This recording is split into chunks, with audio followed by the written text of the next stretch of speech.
Good morning and welcome to Attorney Commander J.R. Glapohkpa Chesson talk show on this beautiful Thursday morning, October the 26th, 2023. I'm sorry, first of all, let me make that apology for my last time I was here. I got the date wrong, and that's not right. But doing a one-man show sometimes can be hectic. So please bear with me and accept my apology for any inconvenience that may have caused you. But we wake up this morning to the sad, tragic, and still terrifying news of a mass shooter in the state of Maine. A man who has killed 18 people already. And the news said this number is expected to grow. 18 people dead already. Some mass shooter, man, in a close-knit community that everybody knew each other or know each other. And this man has killed 18 people, and we don't know how high this number of mass killing is going to go. But right now, he's still on the run. And police and law enforcement officers across the state of Maine, across the whole region of New England, are looking for this mass killer. His name is Card. C-A-R-D or C-O-R-D. I could not get it correct, but it's Card. So his picture all on CNN and all the news agencies. I was fortunate to just get up and check the news before I came on, and I saw this, and my heart is troubled. So please, let's take a few seconds of silence in remembrance and respect for those who have already died. Okay, thank you.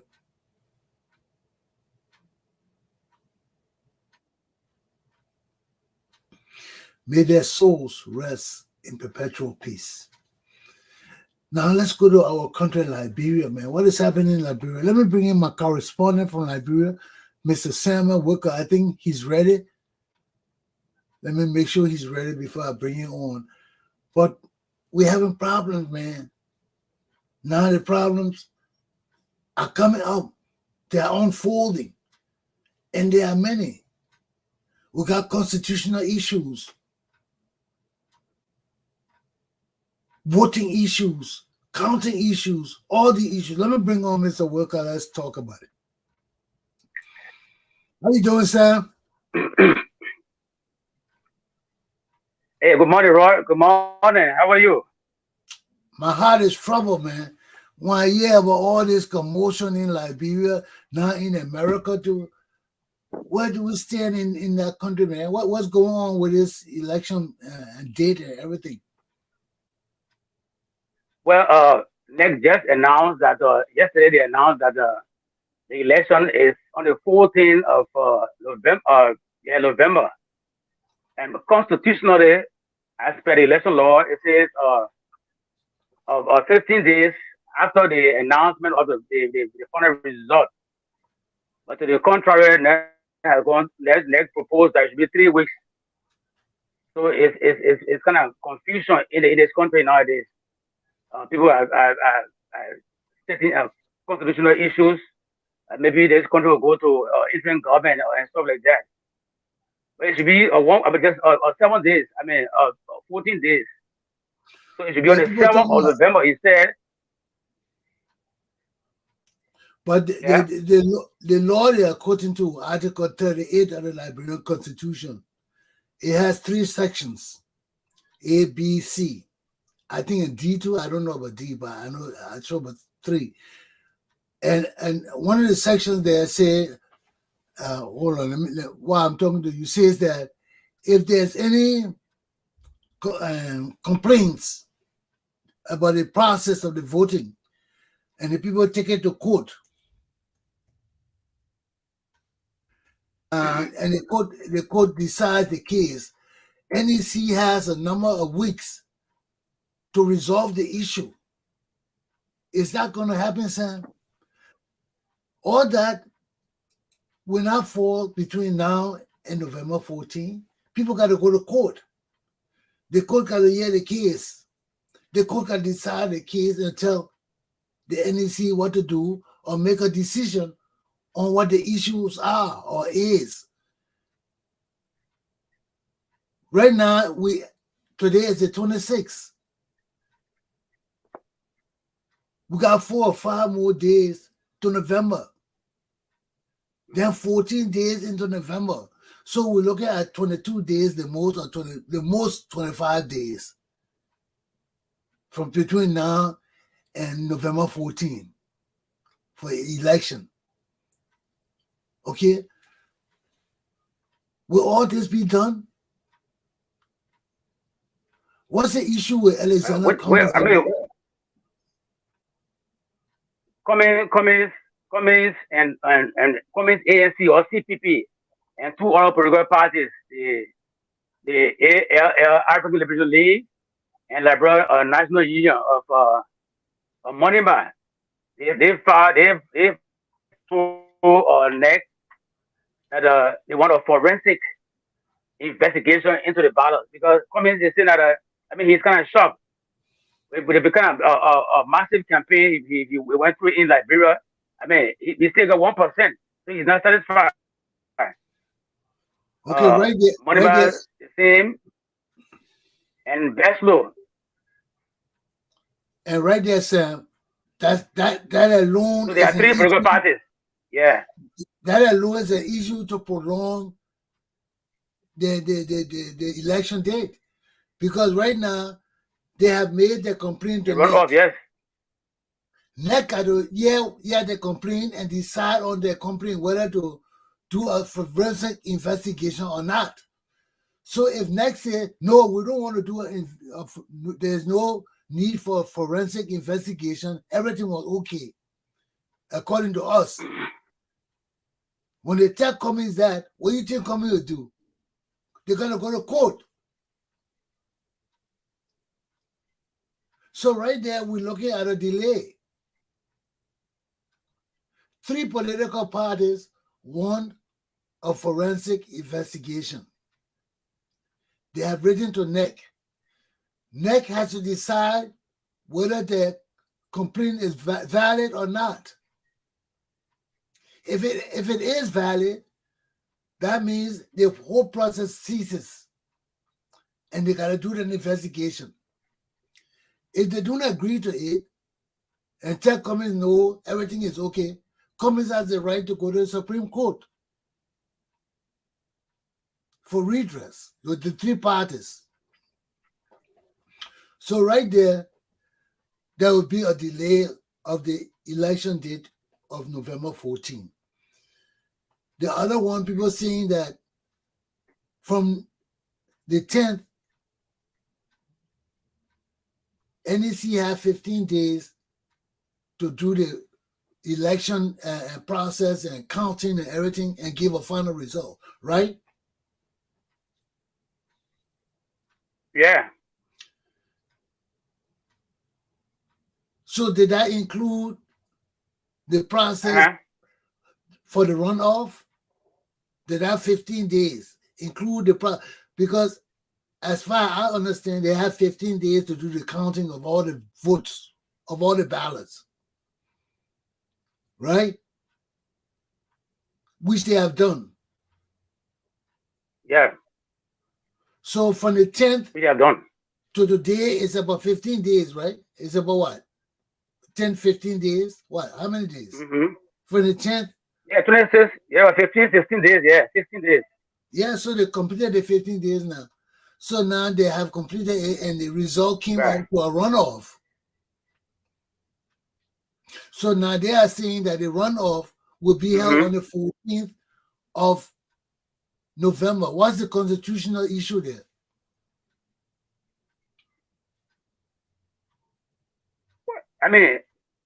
After the final result is announced, It should be 15 days.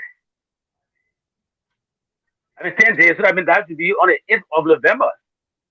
Constitutional. I don't know. They got a provision that counter that. So they are thinking from the day, like yesterday, the thing was announced.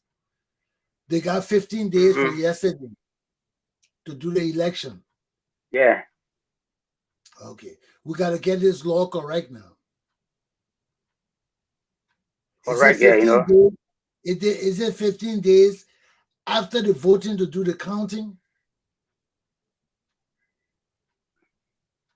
Because I thought they had a leeway. It's 10 days, not 15. It's 10 days, brother. Okay, 10 days after the election to do the counting. What's your understanding of that law? Yeah. So if you take 10 days and the 24th or 25th, so the end of the month is 1 week, and then 1 week after that is 2 weeks. So the law said 2 weeks. So 2 weeks 2 weeks, 14 days. So it should be on the 8th, 2 weeks. So it should be on the 8th of November instead of the 14th of November. So where the extra time came from now, or it's like you want to buy time so that maybe all these kind of complaints can be addressed. Okay, so you are telling me that according to the election law, after the results have been given, the NEC has 2 weeks to set a date. Yes. For the voting, for the rerun. For the runoff. Yes. For the runoff. So from yesterday, 2 weeks will end up on the 8th of November. Is that right? But NEC has also added another week. And that's a date stipulated for the runoff. Yes, another week, making it 3. November 8th. And now NEC is saying November 14th. Yeah. Is there a reason for that? You know, well, they haven't given any reason for that. But what surprised me more is that most political parties are not complaining on the date. But instead, they complain on the process. They search for a ballot, and the malpractice and all that. But they're not even discussing the constitutional, issue when it comes to the date of the runoff. Because it's not reasonable, Sam. Because if all these people got complaints, what NEC has done now, they have given an additional week to the 14th. There was nobody talking. Because despite the fact there may be constitutional issues, people got to file their complaints. These complaints got to be heard and addressed. Mm-hmm. Some of them people will not like the results of the NEC result they want to put to court. So an additional week is reasonable, I think. So if that's the case of the situation facing the legal issue, people talking about the constitutional issue, yes, there may be a constitutional issue if the law states that after the result is given, NEC has 2 weeks to do the runoff election and get it done. And that may not be done in 2 weeks. Because after election, right now we got 3 parties coming up. They wanted forensic investigation. We got other parties that will come up with irregularity complaints. So between now and November 14th, I think that's a good time. That's why nobody actually making a big fuss about the November 14th runoff election day. So maybe that's okay. So my correspondent just got off. I think his connectivity is bad again. Sometime in the morning we get it, sometime in the morning we don't. But this is the situation.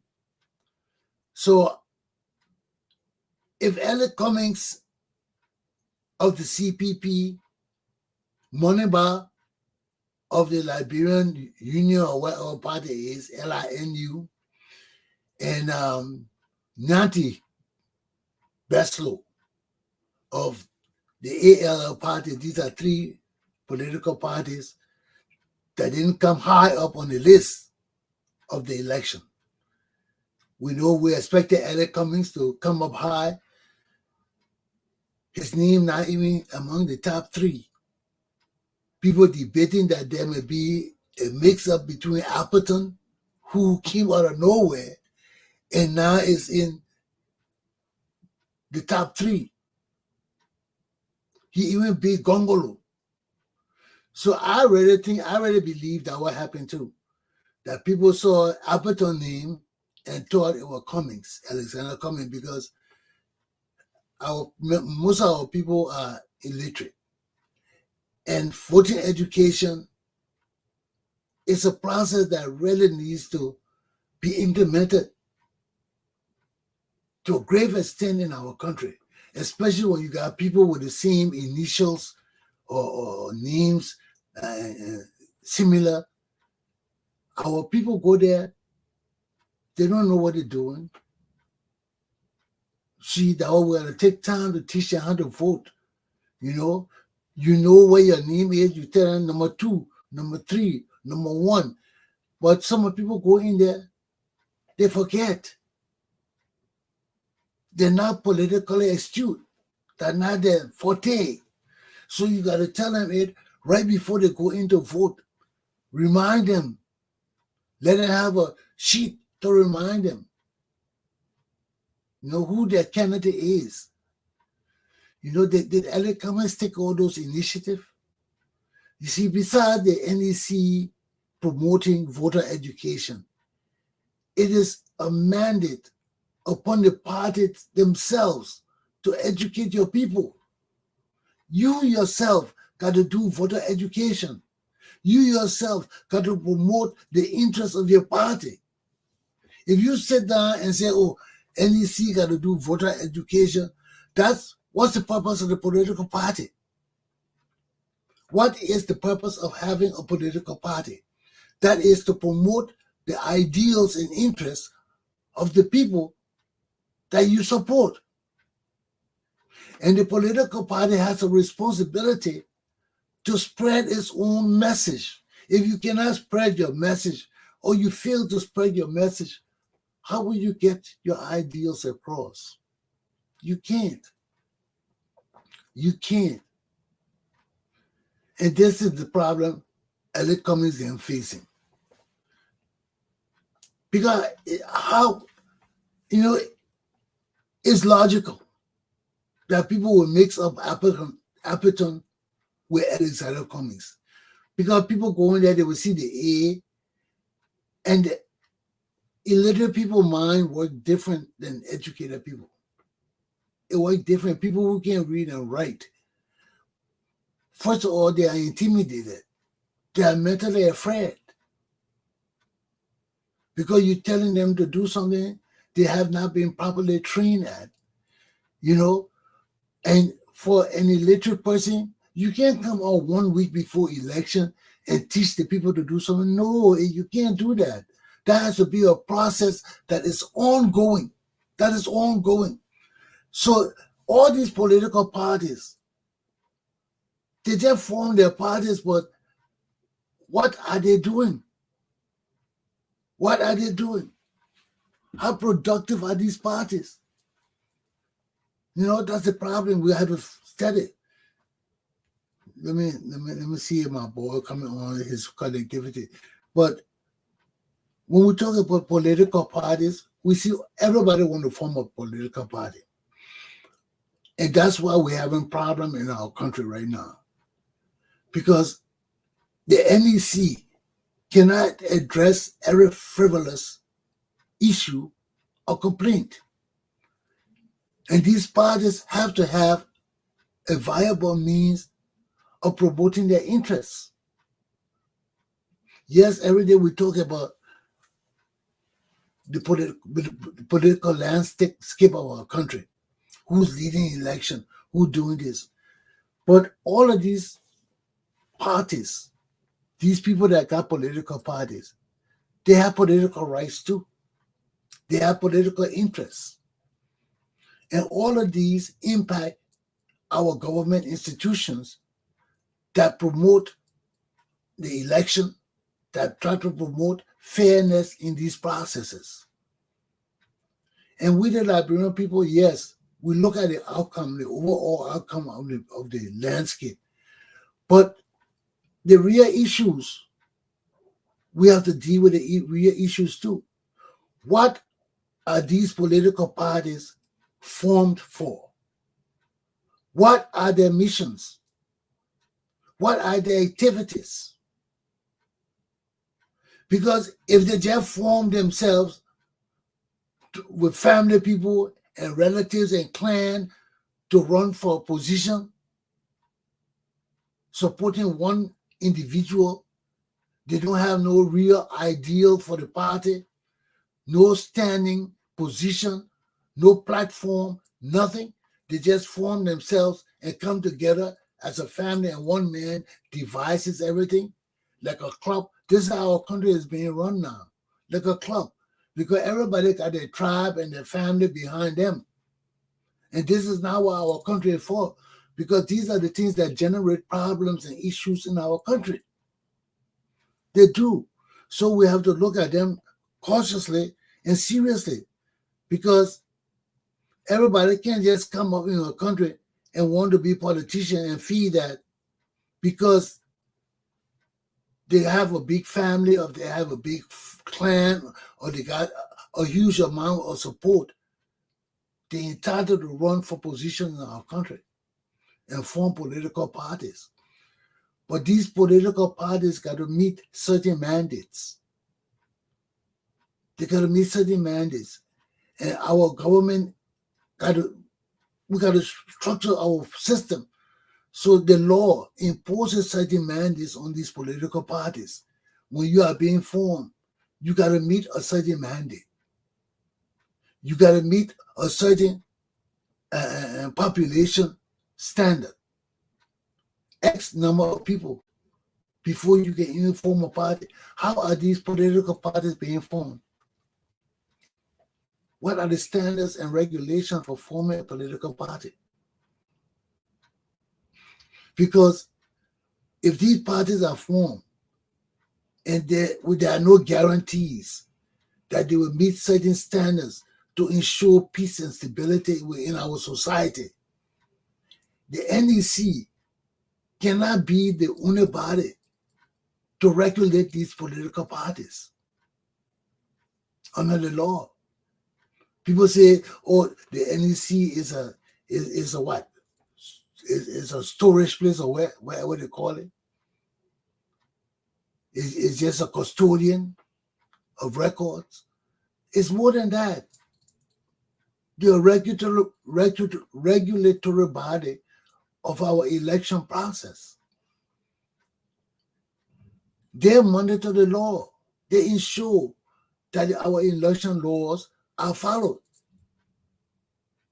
So they don't only keep the records and monitor the voting process, but they also ensure that our laws are followed.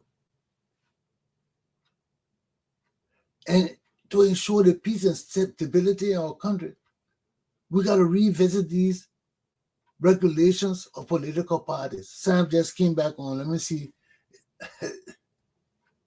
Connectivity. Yeah, Mama, you sure that connectivity? Connection just dropped. You see, I told so long party. I had to cut it off, put it back on, and stuff like that. So I was just talking about these political parties, Sam, because we rely on these political parties to maintain the election laws that regulate the whole process. And if these parties are not held to certain standards, there will always be confusions in our country. Look at right now, we're talking about voter education. Voter education cannot be a process maintained by the NEC alone. We can't just say, oh, that's the NEC responsibility to educate the voters.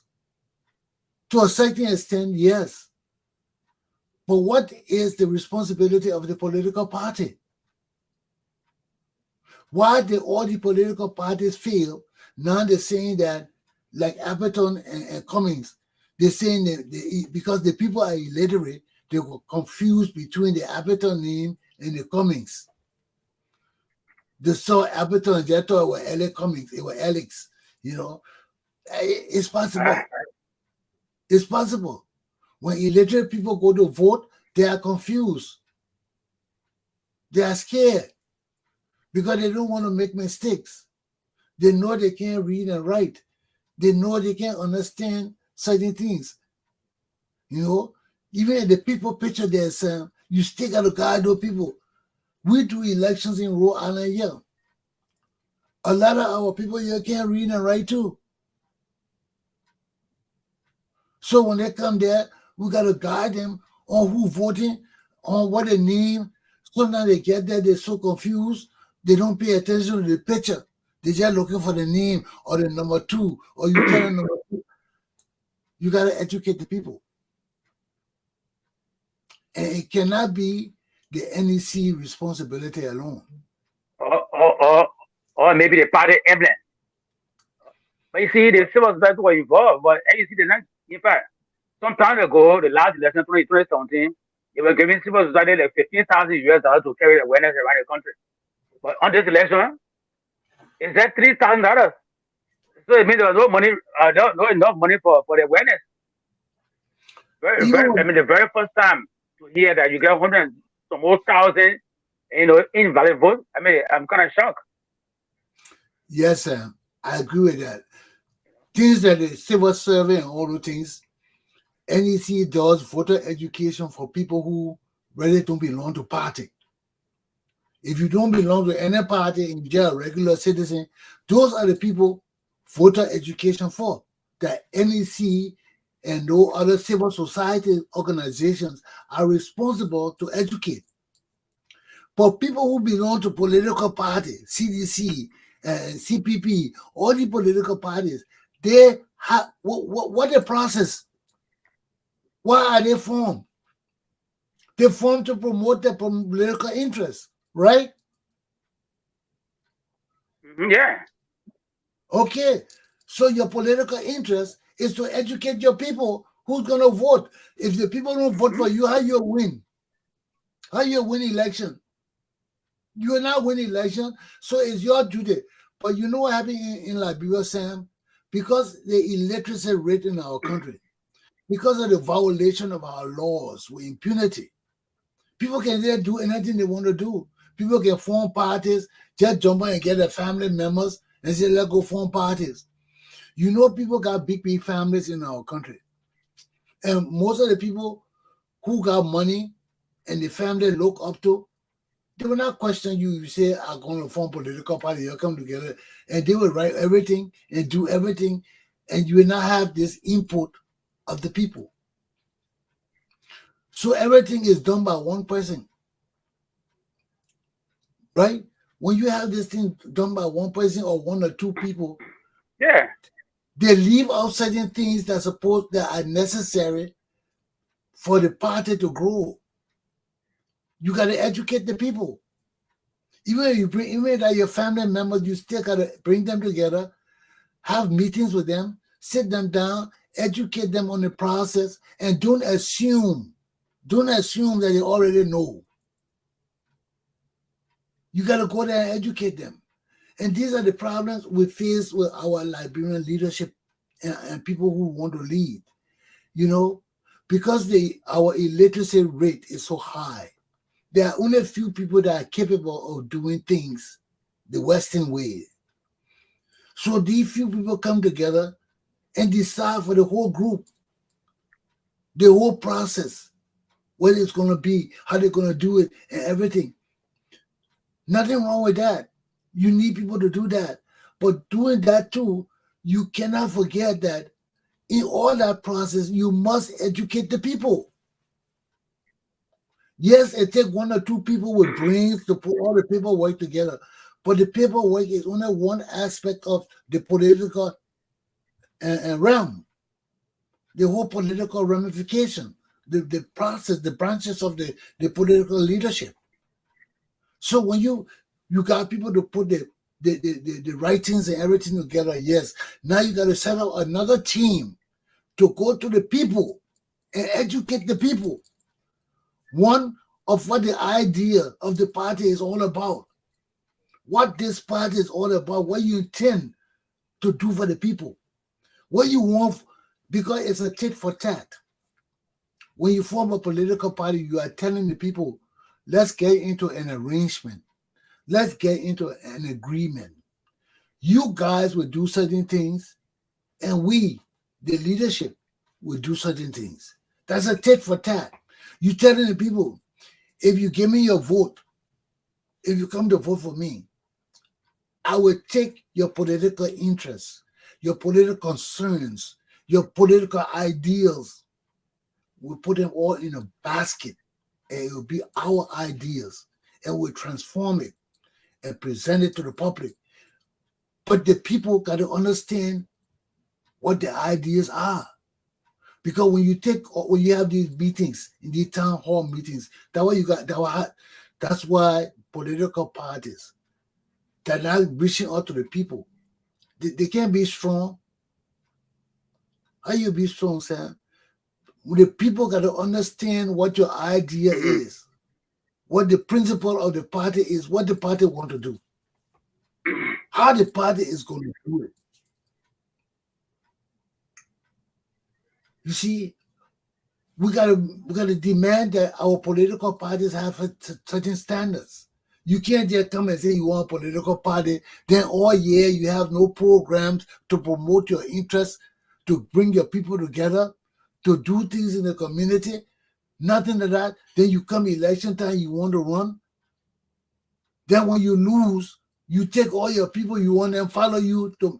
Sam, the thing happening in America right now with Donald Trump. He lost the election. He has no valuable reason why he wants to change the election, but he just wants people to follow him because he said, yeah, I lost. So y'all just follow me and don't ask me why. Whether I right or wrong, just follow me. I'm your man. I'm the man. I know what's right and I know what's wrong. And that same shit that been happening in our country from time immemorial. One or two people just get up and say, I'm the man for the family. I would do this. You follow me like going to politics. And everybody follow you. But you don't teach the people. You don't educate the people. You just assume that they know. And they don't know. Because you remember in the olden days, we are even our clubs, Sam, when we used to have clubs on campuses and school, our clubs used to practice democracy. But now they don't do those things no more. You join club, they don't have no standard no more. First, you had to have standard in the club. I'm glad no more in Liberia. You have to meet certain standard. You can be leader. Yes, you gotta have debate. You gotta have all these things in the club before you can rise to the leadership. Yes. Yeah. But nowadays, everybody just come out, they just want to lead. There's no guarantee that this man can lead, that this man know what he's doing. Sam, and let me tell you, most of these young people graduated from college. They don't know shit about leadership. My Liberian people, most of these young people, most of these young people graduated from high school in America. They don't know nothing about leadership. They have to be governed and taught about leadership. In America, they don't teach young people how to lead. You learn how to lead from your family, from your mom and pa. In the school, they teach you lessons, how to research, how to do everything, but they don't teach you how to lead. You got to step to the plate to lead. If you don't step to the plate, somebody else will step to the plate. And most of our people in America, when you graduate from college and high school, they don't put you in leadership position. They put you in research position, in position where you have no leadership say. You just do things. So these are the same people. They work 20, 30 years in those positions. They never make decisions. And they have degrees. They get masters, PhD, but they stay in those same positions. They only make decisions in our community association. So we hire these people to come to Liberia to lead millions of people. And these people never made decisions in America. They got American degree. They never went to school in Liberia. You see, with me, I went to school in Liberia. I was blessed to serve in government. I know leadership. I learned it from Liberia. I didn't learn it in America, but I enhanced it in America. It grew in America, but I learned it in Liberia. If I didn't learn it in Liberia, I would not learn leadership here. And with my years in the community among the Liberian people, leading my people, bringing people together. But the only thing is, our leadership is not in sync. Everybody wants to lead, and everybody can't lead.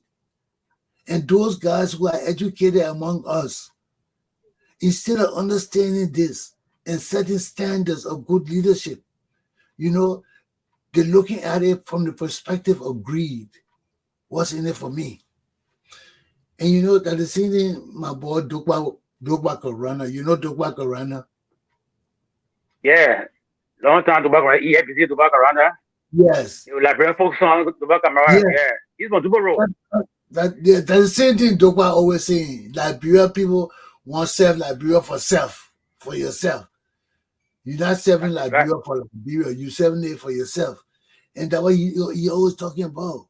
When we come with the intention, these people come from America, they never learned about leadership or anything. So when you put them in positions of leadership, everything is me, because they never learn about the good of the whole. They never learn how to bring people together. That's what they always find. Short-term goal. Yeah. There's no long-term goal in Liberia. All the leadership organizations in America of Liberians, they fuss among themselves. They fuss among themselves because none of them know about leadership. All of them look at greed. Oh, I'm from America. I know book. You don't know book. Yeah, I'm entitled to this. I'm entitled to that. Then when you put them in power, everything they do is selfish. Because they never learned from small about the community. You see, like us, we grew up learning civics. We grew up learning about leadership. We grew up learning about society. We grew up in organizations that help us learn things about our community. They don't do that in America. If you don't deal with a school organization and your community don't have no organization, you will learn nothing about leadership. You will not learn nothing about leadership. You just come, go to school, live your life, and even if you're in college, they will not teach you about leadership if you don't put that interest in it. Even if you do political science, there's a difference between theory and practice. You do the theory, you not really understand the practice until you get involved into community leadership. Then you understand it. And that's the best outlet most of the Liberian people have here for leadership. How they fuss among themselves because they think the organization in America is like the government in Liberia. So they think they're practicing governmental leadership. But if they have money, if these organizations in America have money, they will be as powerful as the Liberian government. But they don't have money. Why? Because their mentality is not about making money, it's about politics. Who will lead? Who will be the man? Who will have the power? Who will steal the money? It's about stealing and all of that. Who will control the money? That's the main thing. Who will control it? But it's not about building. If it's about building, then that's a totally different concept. Then the Liberians in America can generate enough money to be as powerful as Liberia itself, or more powerful than Liberia. We got money in this country. And I've been telling this thing for years, Sam. I've been telling Eula. That's why I left Eula. What the use of me being with you when we have the opportunity to make money and your mentality is too low to make money? I'm wasting my time with you. Sam, the same thing with my family. I don't like to bring this up, but charity begins at home. Everything I do, I started from home. I've been telling my brothers and sisters for years, we can have millions, man. I told them 30 years ago, let's put $25 together every month. Forget about every other organization you're with. This is our family. Let's put $25. The people tell me I'm crazy, Sam. All the money they've been wasting. Same thing with EULA. EULA, the Liberian organization in America here. Everybody pay $5 a month. If we've been doing that and be keeping our money and being wisely using our money, we'll be so powerful, Sam. But we don't think about money and And power. we want to take some projects in Liberia. But now I'm telling you, project, we could run Liberia. We could build house. We could run JFK. We could tell the Liberian government, we could give the Liberian government loan, millions of dollars. We could be so powerful. We'll be an observatory body in the U.S. Congress. EULA will be there, sitting there. We have a representative there, and he'll be paid. You see, our people, I've been telling this thing for years, Sam. But when you got That's a brilliant idea. when you got country people, one tribe, when you got rogues, just one steal, they have no mentality, and we have no good leadership. It will never work. If these guys are listening to me, Sam, we have people sitting on the board. Because ever since I told them, I said we could do this. We're not innovative. But first of all, we got to stop the stealing. We got to stop coming into organizations with the intention to enrich ourselves. You know, if we dishonest and we liars and we betray everything we put our hand in, nothing good can happen to us. But it was steadfast. You stealing small little money stamp. How much you steal? Everybody will know about it. When we come together and make millions, and not about small money, we can pay our own people, our directors, our manager, we can pay them hundreds of thousands of dollars. This is America. This is the purpose of America. Private interests, not public interest, not government interest. Private interest makes money. Private interest makes money. So it's not only Liberian people, all across the African diaspora. Our people don't know nothing about money. Our people just want money because of greed. But they don't understand the power of money that comes together with collective money. With people who are honest.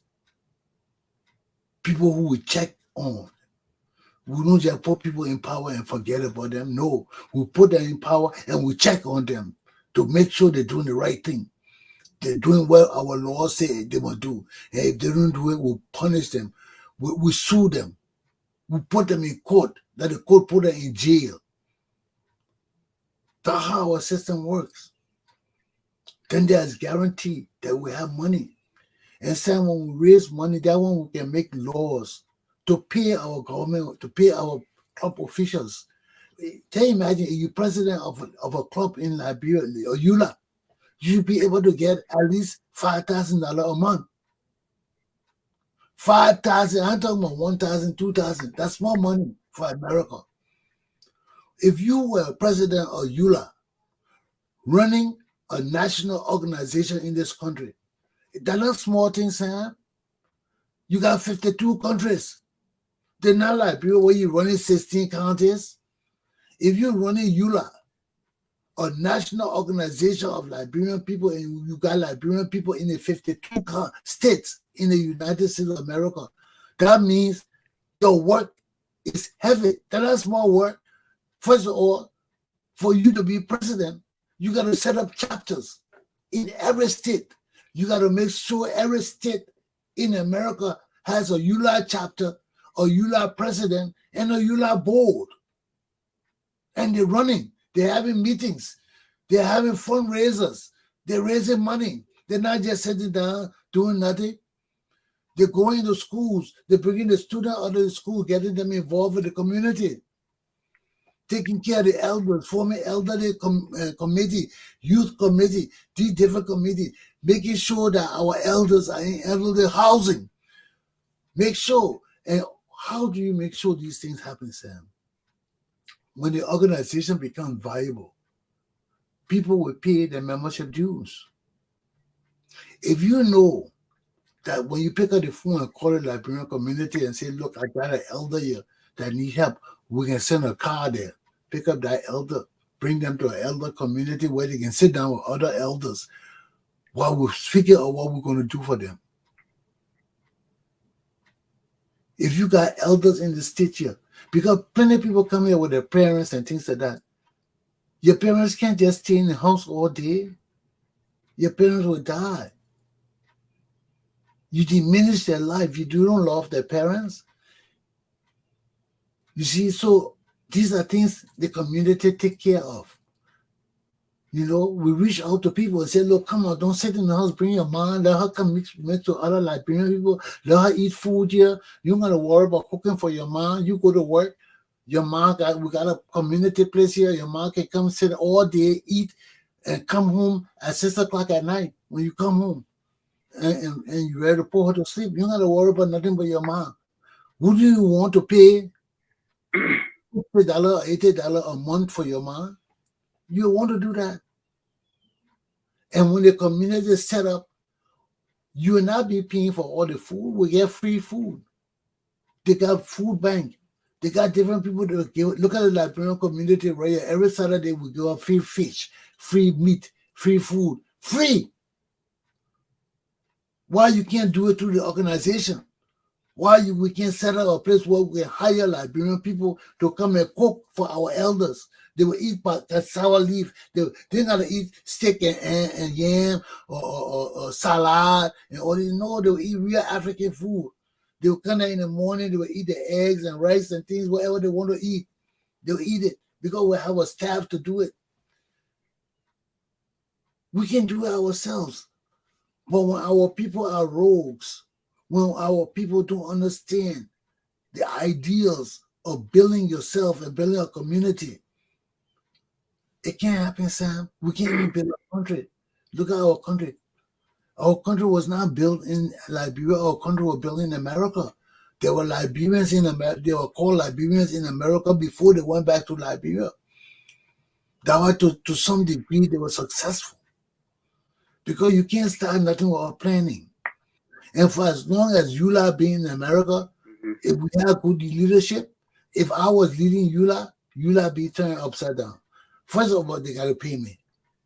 You got to pay me because there's no way the president of an organization like ULA, 3 or 4 people you got to pay right away. You got to pay the president, the secretary general. You need an office staff. That's the office staff. The president, the secretary general for the organization. Then you need an office staff. Also, financial president. Pardon me? What are you saying, Sam? Yeah.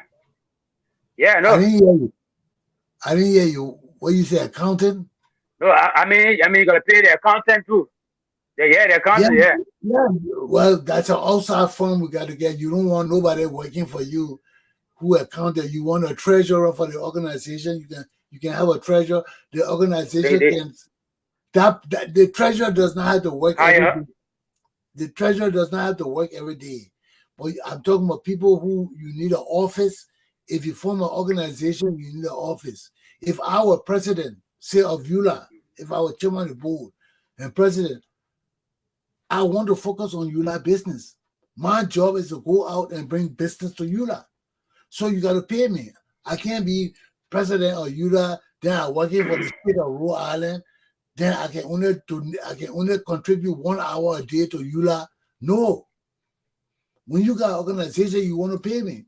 Pay me $70,000 a month, a year, $80,000 a year. Let me run EULA business. That's a good pay. I said that there, you organize the thing because as president, you got to make sure that every state in America has a chapter. Every state in America has a president, and you know them. You got to have a board up with all the presidents, and you're communicating with them. You're talking every day because at a certain time, those communities got to build up enough where they can pay their own president to do nothing but their community work. Then all the UDA presidents are being paid by the community. We can sit down and run our community like a government in America and demand to sit in Congress. With Congress will be as powerful as the Hispanic organization. That are the builder organizations. You see, so you need a secretary general, a secretary general who will also be membership chair. He will take care of all the membership, all the members in the organization. That means you got to write all the members for membership dues. Every member in every chapter, you got to make sure they're paying membership dues. That's the secretary general job. He's for paying, making sure that everybody conforms to the organization needs. Then you have your clerical staff in the office. You need a typist. So you need a professional typist. You got to pay that person something good because you want somebody who can type. As I'm talking, they be typing.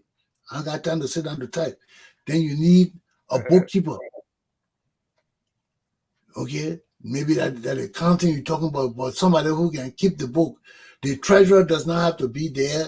The treasurer just can collect the money and put it in the bank, but we need a person who's there checking our accounts all the time, what kind of money we're spending, what kind of checks we're sending out, how many.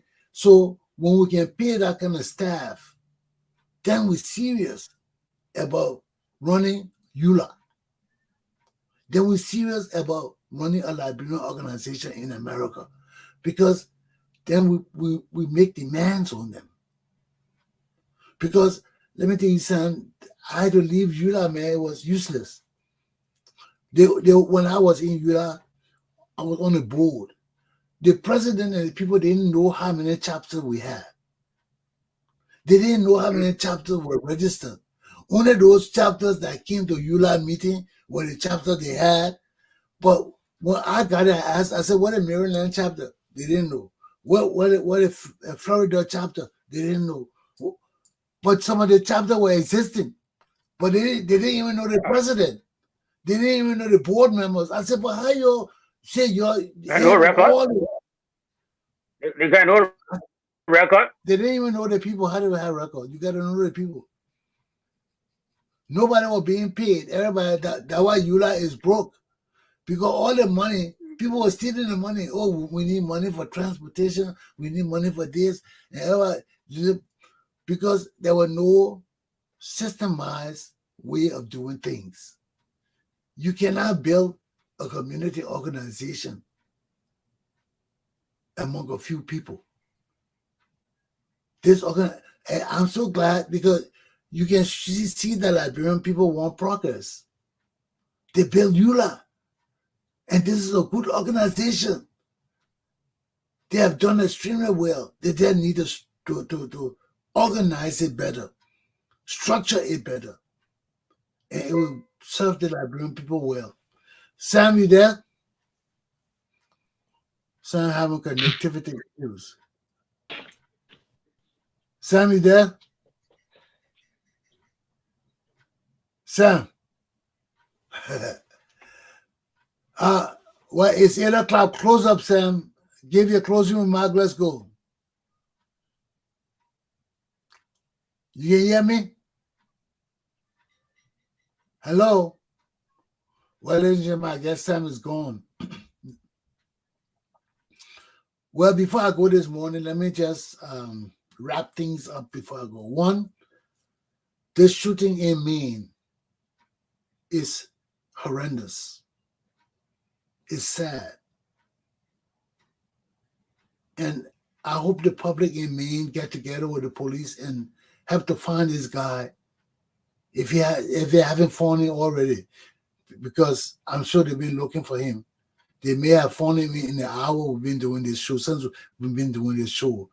But if they haven't found him, Liberian people, you're getting involved with it. His name is card, his picture is all over. If you see him, notify authorities, let them arrest this man and get him off the street. Let there be peace in the land. And secondly, our Liberian people, we got a lot of challenges, man. We got a lot of challenges. Challenges for development and progress and advancement. After this election, we really need to set up a commission to see how we can better serve our people and country. But anyway, hold on a minute. People call me from Liberia. But anyway, we have to really think about it. And for us in America, the challenge is even greater. It's even greater because we have taken some steps to do some great things. And EULA is a great organization. People don't know on my show, EULA is a great organization that can serve the Liberian people here and at home. But we got to set ourselves correct. I keep talking this thing. We got to set ourselves correct. And it's a challenge for us. It's a mental challenge. Do we want to change our lives? Do we want to change our society? Do we want to see our children grow to be a prosperous and great society tomorrow, in the near future? It can happen. It can happen. But we must start with ourselves. We must start with ourselves. We must desire these changes. We must desire a collective nation. We must desire truthful people and leaders. And pray as Christians that all things will come together for the good of all of us who love Jesus Christ. Aluta! Continua. My class is done. Have a good day, my people. I'll see you tomorrow. Take heed and govern yourselves accordingly. Don't do what I wouldn't want you to do. Follow the signs of peace. And let's get our nation together. My hat's off to the police again, Liberia police. I keep giving you all the kudos. We depend on y'all to keep the peace, to maintain your standards, and save our country, save our people. See you tomorrow.